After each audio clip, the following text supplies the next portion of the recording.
माघ मास महात्म्य कथा 10वां अध्याय। इस अध्याय में आप सुनेंगे विकुंडल द्वारा विष्णु दूत से अपने पूर्व जन्म का ज्ञान प्राप्त करना और अपने 8वें जन्म का पुण्य अपने बड़े भाई को दान कर उसे नरक की यातना से मुक्ति दिलाकर स्वर्गारोहण कराना। विष्णुदूत के ऐसे वचन सुनकर प्रसन्न होकर विकुंडल ने श्रद्धा से कहा, हे सौम्य, गंगा जल के समान अमृत रूपी आपके वचनों को सुनकर मैं धन्य हो गया। धर्मशास्त्रों ने सत्य ही कहा है कि सज्जनों के दर्शन मात्र से ही पापों और तापों का नाश होता है। हे विष्णुदूत, आपने ज्ञान देकर मेरे अज्ञान और संदेह का नाश किया, लेकिन अभी भी मेरे मन में एक शंका और एक कष्ट है। कृपया आप मेरी शंका का निवारण कर उस कष्ट से मुझे मुक्त करने की कृपा करें।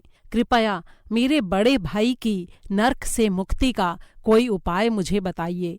विकुंडल द्वारा ऐसा आग्रह करने पर विष्णुदूत ने उससे कहा, हे वैश्यवर, यदि तुम अपने 8वें जन्म के पुण्य अपने बड़े भाई को दान कर दो तो तुम्हारा बड़ा भाई स्वर्ग प्राप्त कर सकता है।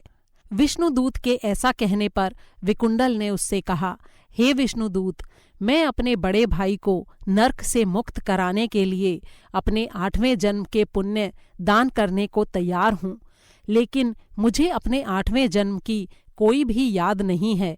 कृपया आप मुझे मेरे 8वें जन्म के विवरण का ज्ञान कराइए।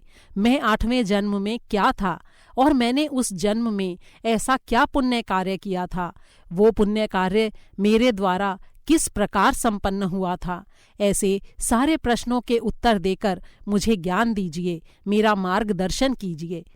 विष्णुदूत ने कहा, हे वैश्यवर, सुनो, मैं तुम्हें तुम्हारे 8वें जन्म का पूरा वृत्तांत विस्तार पूर्वक बताता हूँ।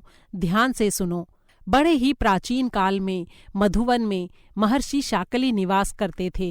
वे बड़े ही तपस्वी, ज्ञानी और वेदों को जानने वाले तेजस्वी महर्षि थे। उनका तेज प्रजापति ब्रह्मा के समान था। उनकी पत्नी रेवती भी बड़ी ही सती साध्वी और धार्मिक स्त्री थी। रेवती ने एक एक करके 9 पुत्रों को जन्म दिया। उनके नाम थे ध्रुव, शशि, बुध, तार, निर्मोह, जितमाय, ध्यानकाम, गुणाति और ज्योतिष्मान। महर्षि के पहले 4 पुत्र ध्रुव, शशि, बुध और तार और अंतिम पुत्र ज्योतिष्मान, ये 5 ही अग्निहोमी थे। ये पूरे धार्मिक रूप से गृहस्थ धर्म में जीवन व्यतीत करते थे। महर्षि के शेष 4 पुत्र यानी निर्मोह, जितमाय, ध्यानकाम और गुणाति, ये 4 गृहस्थ धर्म से विरक्त पूरी तरह से सन्यासी थे। किसी कार्य को करने में इनकी कोई रुचि नहीं थी। ये सभी एक ही ग्राम में निवास करते थे, लेकिन ये संग और परिग्रह से रहित थे। इन्होंने शिखा और जनेऊ का भी परित्याग कर दिया था। ये स्वर्ण और साधारण पत्थर को एक समान समझते थे। चाहे जिस वस्तु से शरीर को ढक लेते थे, चाहे जहाँ बैठ जाते थे। संध्या काल में अपने घर आकर ये ब्रह्म के चिंतन में लीन हो जाया करते थे। इन्होंने निद्रा और भूख को भी अपने वश में कर रखा था। ये तीव्र वायु, भयंकर शीत और भयंकर गर्मी सबको सहन कर लेते थे। सारे संसार को ये विष्णु रूप देखते थे और मौन रहकर भूमंडल पर विचरण करते थे। इन्होंने काम, क्रोध, लोभ, मोह और अहंकार इत्यादि को भी जीतकर अपने वश में कर लिया था। सारे सांसारिक भोगों को त्याग कर इन्होंने अपने मन सहित समस्त इंद्रियों को वश में कर रखा था और सारे सांसारिक भोगों का पूरी तरह से परित्याग कर रखा था। हे वैश्यवर, उस समय तुम मत्स्य देश में निवास करते थे। एक दिन दोपहर के समय भूख और प्यास से पीड़ित होकर ये 4 योगी जन तुम्हारे यहाँ आए। अपने घर के आंगन में इन योगियों को आया देख तुमने बड़े ही प्रेम भाव से इनका स्वागत किया। श्रद्धा सहित उन्हें प्रणाम करके उनके चरणों को स्पर्श करके हाथ जोड़कर मधुर वाणी में उनसे निवेदन किया, हे महात्मने, आपके दर्शन पाकर आज मेरा जन्म और जीवन दोनों ही सफल हो गए। आपके दर्शन ईश्वर के दर्शन के ही समान हैं। इसके बाद तुमने उनके चरण धोकर चरणामृत को सिर पर धारण किया। ऐसा करते ही तुम्हारे जन्म जन्मों के पाप नष्ट हो गए, क्योंकि धर्मशास्त्र का ये वचन है कि सन्यासियों का चरणोदक श्रद्धा सहित सिर पर धारण करने से अनेकों जन्मों के इकट्ठे हुए पापों का नाश हो जाता है। हे विप्रवर, फिर तुमने उन सन्यासियों को उत्तम स्वादिष्ट पकवानों और मिष्टान्नों से इच्छा तृप्त भोजन कराया। रात्रि में भी सन्यासियों ने तुम्हारे यहाँ विश्राम किया।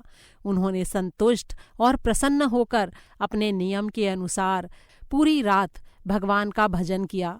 हे वैश्यराज, उन सन्यासियों का स्वागत सत्कार और अतिथि सत्कार करके तुम्हें जिस पुण्य फल की प्राप्ति हुई, उसका मैं हजारों मुखों से भी वर्णन नहीं कर सकता हूँ।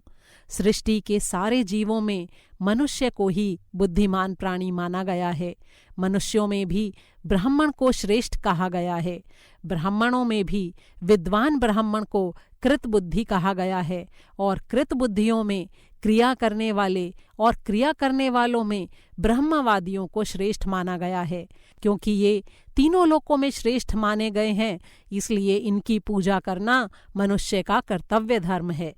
हे वैश्यवर, इनका संग साथ महापापों का नाश करने वाला है। ऐसे जितेंद्रिय धर्मात्मा यदि गृहस्थों के घर पर पधारते हैं तो सहज ही उनके सारे पापों का नाश हो जाता है। इसलिए हे वैश्य, तुम अपने 8वें जन्म के पुण्यों का दान कर अपने बड़े भाई को नरक से मुक्त कराओ। विष्णुदूत के वचन सुनकर विकुंडल अति प्रसन्न हुआ।